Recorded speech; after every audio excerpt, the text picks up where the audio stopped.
Good morning, students of Standard 8. Welcome in day 29.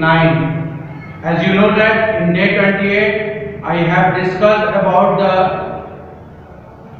causes of earthquake. Okay, causes of an earthquake. That means I have described, I have explained what are the reasons of earthquake. Okay, and I have discussed about some main reason of the earthquake is sliding of tectonic plates over each other. Okay, and other so many causes like human activities, nuclear experiments, okay, and many more things.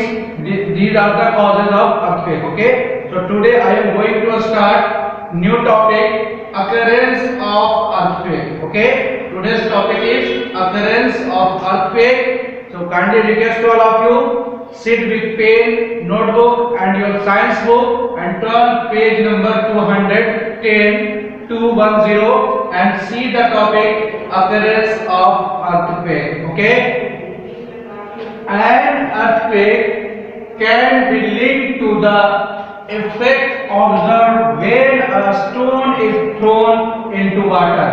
Okay, that means we can see that an earthquake can be linked to the effect of observed when a stone is thrown into the water.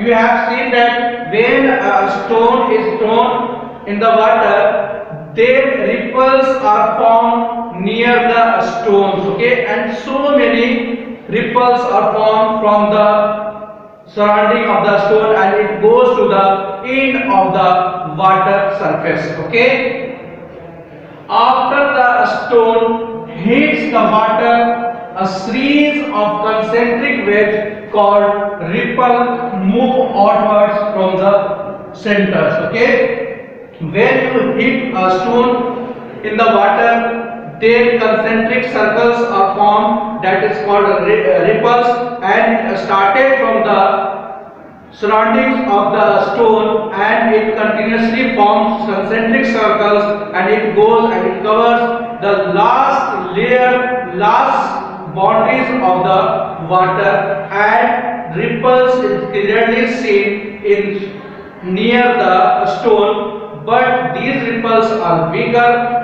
at the end of the water surface.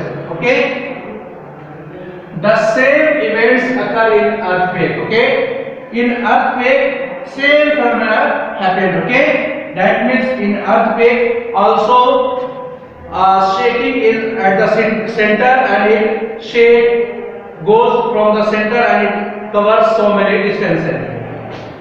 There is a sudden movement within the crust or metal and the concentric shock waves move out from that point. Okay, there is a sudden movement. This is a suddenly movement within the crust or mantle. It will happen at the bottom of the crust and top of the mantle, and concentric shock, that is formation of wave. Formation of waves is in the concentric circle. Okay, move out from that point and these concentric waves moves from the that point where earthquake begins. Okay, these waves are called seismic waves. Okay, and these concentric waves starting from a point is called seismic waves. Okay, geologists and geographers call the origin of the earthquake focus. Okay, that means geologist and geographer which work on the natural phenomena is named that point is especially named as focus. Okay, that means the earthquake where begins, that point is known as focus. Since this is often deep below the surface and difficult to map, and it is below the surface of the earth, so it is difficulty to draw in the map. The location of the earthquake is often referred to as the point on the earth's surface directly above the focus.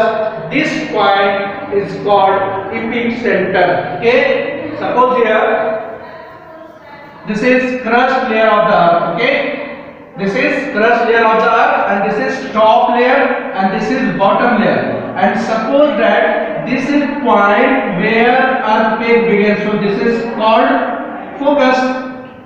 Okay, but geologists and geographer face difficulties to represent that point because it is much deeper. Okay, so we take a straight direction in the upper part of the crust, that means on the surface of the earth, and this is called focus.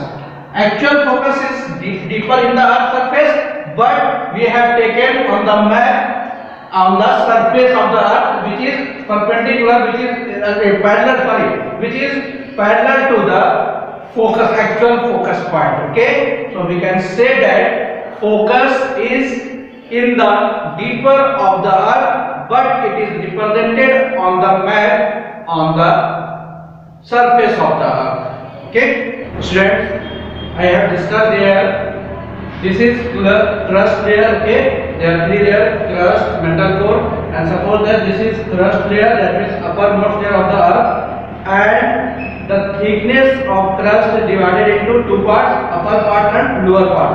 Upper part is the surface of the earth, and lower part is the deeper part of the earth. Okay, so earthquake occurs in the deeper part of the earth surface. Okay, this point is called focus. Okay, and the point which is parallel to the focus on the surface of the earth, that is called epicenter. Okay, that means the point where earthquake begins, that is called focus, and the point which is parallel to the focus is called epicenter.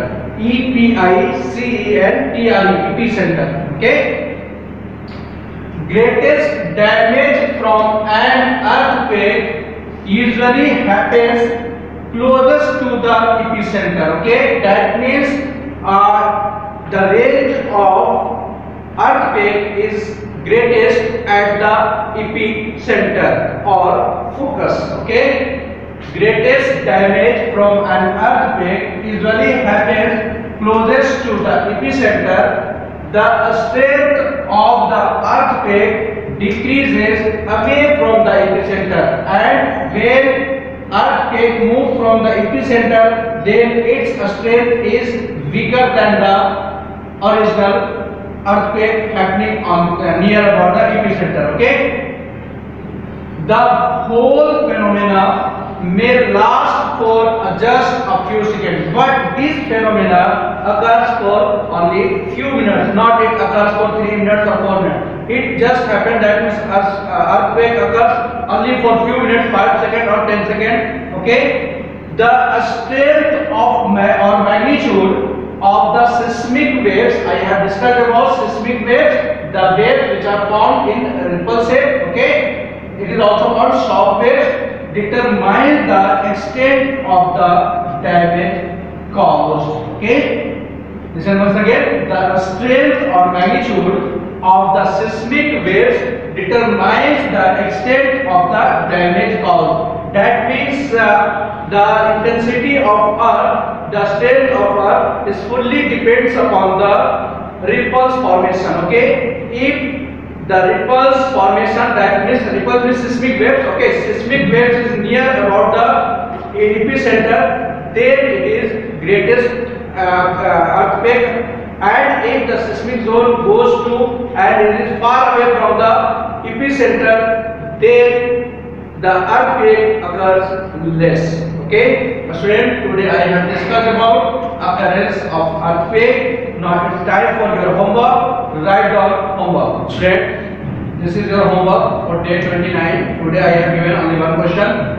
Define focus, epicenter and seismic waves. Okay, question 1. Define focus, epicenter and seismic waves. Student, today's class is over. Thanks to all of you for watching me. Have a nice day.